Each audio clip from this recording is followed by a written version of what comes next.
Hello, your Uncle Spurt here, and this past week I've been using Samsung's Galaxy Tab S11. It's one of the smaller tablets in Samsung's portfolio, and this wee 11-incher might be rather cute, but it is also a proper beefcake. The Pikachu of the Samsung Galaxy tablet world, if you will. The stature may be small, but the asking price certainly ain't. So is the Samsung Galaxy Tab S11 worth it? Well, here's my full review, and for more on the latest and greatest tech, please do subscribe and ding that notifications bell. Cheers!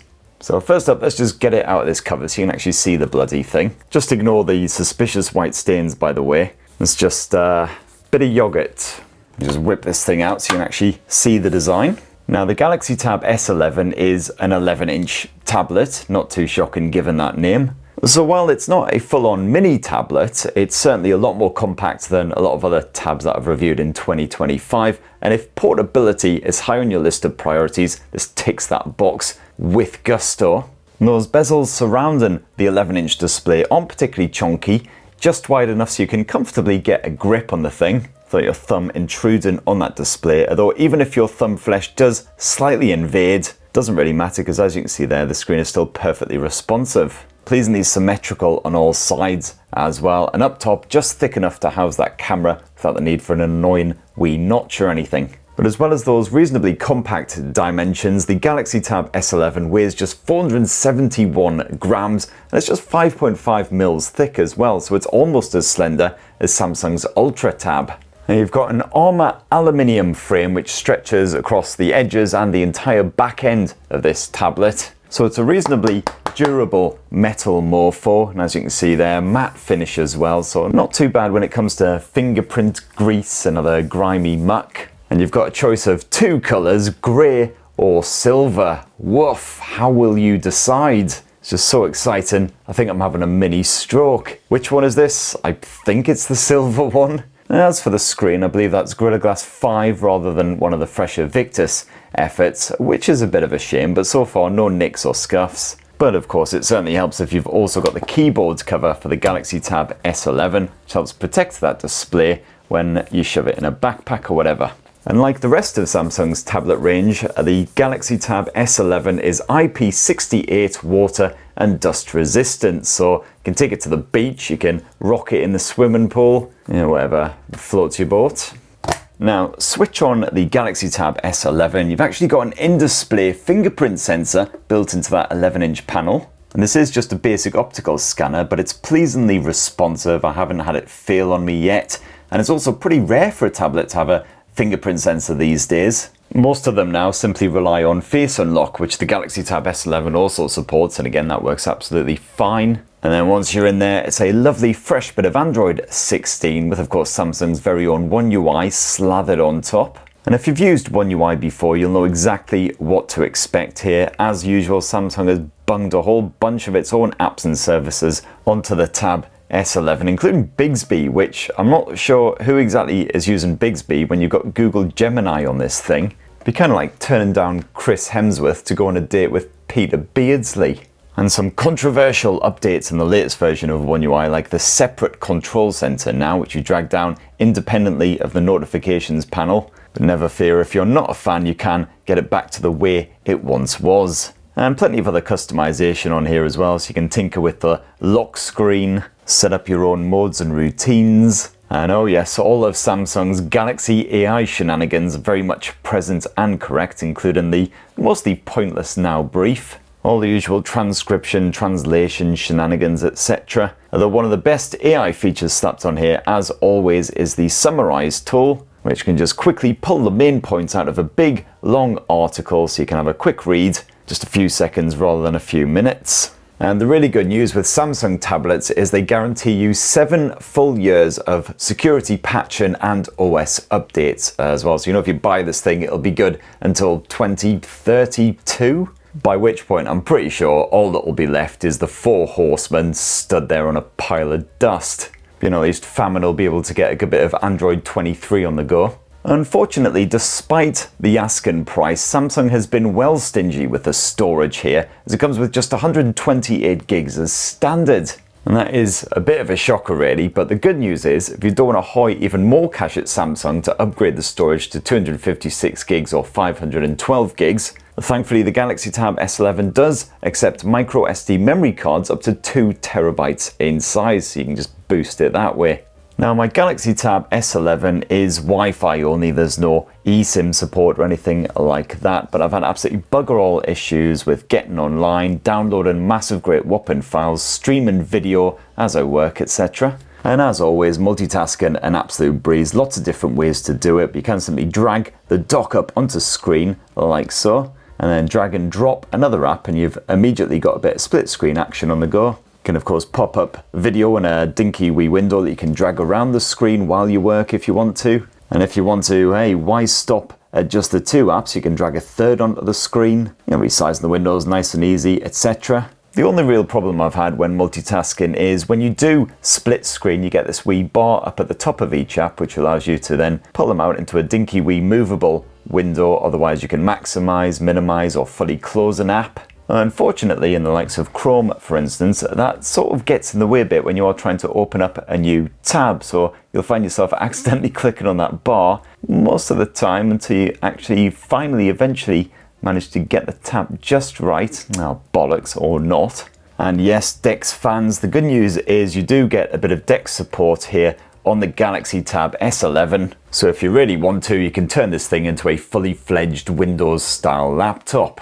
Now Samsung may have been stingy with the storage, but at least they kindly bundled one of their S Pen styluses. And while there's no convenient orifice in the Tab S11 to shove this in, it does magnetically stick to the top end there. And it's a pretty firm hold as well, you'll have to flick it pretty ruddy hard to get rid of the thing. And it's a straightforward stylus. You've got the usual Samsung S Pen support, so you can do the likes of screen write, and if you want to scribble on a document or whatever. You've got Pen Up pre-installed on here as well, with all kinds of colouring and crafty shenanigans to keep you busy. And then there's the optional keyboard cover, which is pretty handy, not just for propping up the Galaxy Tab S11 and going hands-free, but of course adds proper physical keys if you do smash out a lot of emails, essays, etc. Of course, I've got to admit, I don't really get along with this cover keyboard too well. There's the usual foibles, of course, like the complete lack of backlighting, so working in the evenings can be a bit of a struggle. And also, just 11 inches just isn't enough space, so even though Samsung has pretty much gone edge to edge with those buttons, typing on it does feel a bit cramped. And some keys, like the backspace key, particularly dinky right there, I still occasionally accidentally hit delete by mistake. And there's not too much key travel as you'd expect, although frankly it could be worse. So yeah, my touch typing speeds are getting there, but it's certainly taken me a while and I do still make quite a few mistakes when I am touch typing at speed.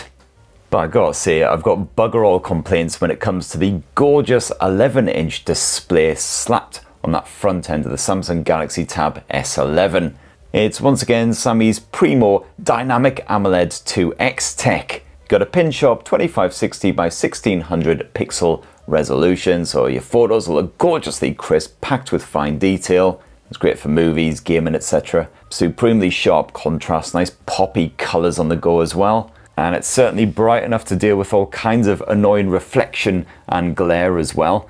You boost up the brightness to the maximum levels, as you can see there, encounter all kinds of harsh lighting, and ensure that you can still clearly see whatever it is you're trying to do. And also the speakers packed into this thing, pretty bloody good for such a compact tablet. Let's boost up the volume, see what we're working with. Now I've spent the last couple of weeks replacing sleep and quality family time with a good bit of gaming, and slowly realising my knackered old joints are better suited to a quick blast on Wordle. So certainly if I've been beavering away in a busy kitchen, some other sort of noisy environment, I just jack up that volume and I can still clearly hear everything that is going on. It's reasonably bassy for a sort of small compact tablet. I wouldn't listen to music through this thing. I have listened to music through it and it's been a little bit tinny. And sadly, no, you will not find a headphone jack on the Galaxy Tab S11, but the Bluetooth streaming's been absolutely fine, so no worries there. And naught to complain about when it comes to the performance either. It's Mediatek's Dimensity 9400 Plus chipset running the show here.